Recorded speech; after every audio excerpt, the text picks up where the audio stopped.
All right, Bob Maloney from My MMA News, and I am in Freehold, New Jersey today at Dante Rivera BJJ with the reigning Ring of Combat champion, 8-0, Phil the Hitman Caracappa. What's going on, Bob? Man, Phil is, let me just, for those of you who have not seen him fight, he is so much fun to watch. I've been privileged to be cage side for his last 6 fights in Atlantic City at the Tropicana for Louis Neglia and Dead Serious at Ring of Combat. But Phil now in front of him is the biggest opportunity of his lifetime. I've talked to him so much, and I know this is what he wanted.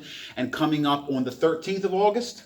20th. The 20th of August, he's going to be fighting on a Contender Series versus Ricky Steele, who's 5-0, versus 8-0. And Phil, man, how you feeling, man? I know this is what you've been working so hard for, so you don't want to be too happy because you're getting an opportunity, because I know there's so much more for you, but Right. Tell me what's going through your mind, how your gut feels. I'm just hungry, man. I'm hungry to get back in there. It's been like a long 6 months, longest I've taken off in all my professional career, so I'm just ready to get back in there and really take it to this kid and, show the world what I'm really about.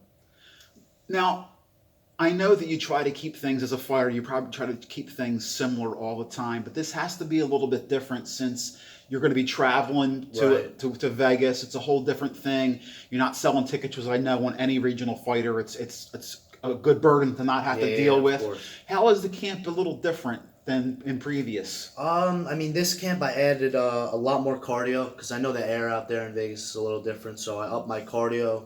I upped my live drilling, sparring. I spar twice a week now. I was just sparring once a week before. So I added a little different things to this camp, but I just keep it most likely the same because it's worked for my last 8 fights, so I'm gonna go in there and win my 9th one in a row too. All right, well, Ricky Steele, he was on The Ultimate Fighter. He actually tried out the same season you did, you were saying. Tell me a little bit about your opponent. What do you have to do to come away with a victory? But listen, and also too, as you watch the show every week. They're looking for people to be impressive too. Right. You're not guaranteed a contract by getting a victory. So in the back of your mind, you really want to go for a finish and you really want to be impressive. So what are you thinking? What do you have to do to accomplish your goal? So he's a long, rangy fighter. He prides himself in being a point fighter. I pride myself in being a killer, and I know that's what Dana wants. So, once that bell rings, I'm not touching gloves. I'm coming out there guns blazing, looking for the finish in the first round. So, you're just going to see the same old Phil you always see, going out there for the kill every time.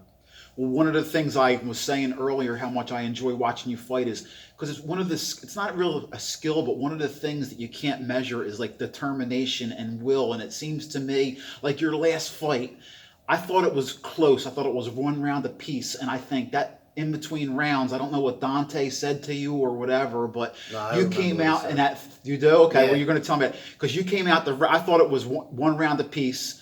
You came out in that 3rd round, and I could just see the adrenaline in your eyes, and you finished in like 30 seconds into that 3rd round, and I thought he was your toughest opponent you would face, and It was super impressive.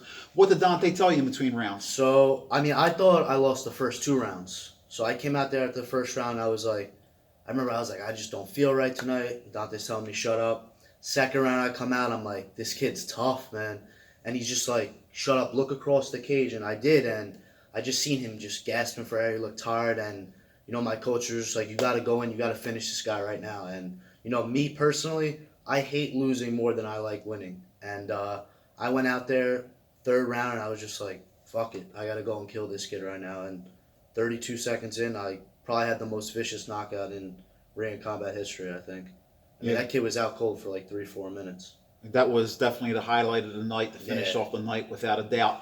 Dante, listen, he's been in this situation before. He's been in the corner for UFC guys. Has he made it more comfortable for you?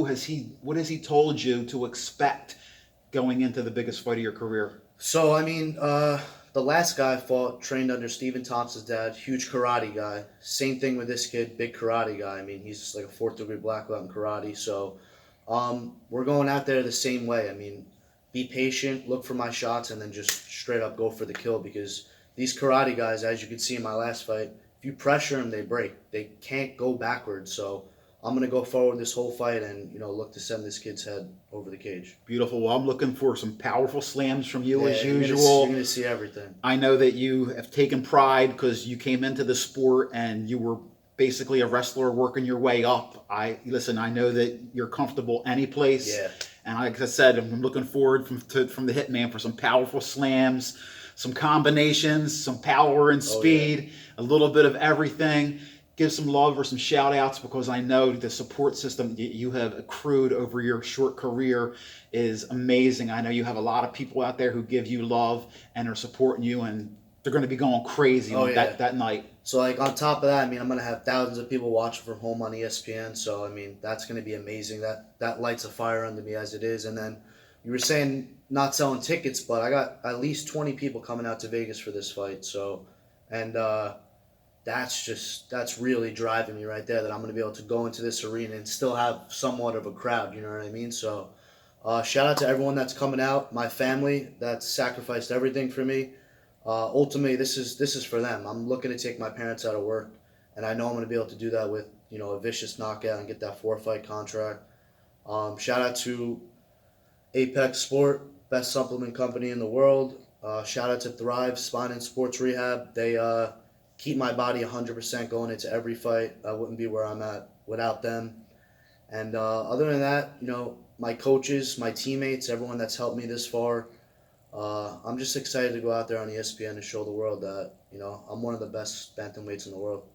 Well, I'm happy that the whole country is going to get to see what I've got to see up close and personal. Phil is not just a great guy in the cage and fighter, a great guy outside the cage. Phil, best of luck to you, man. Thank you very much.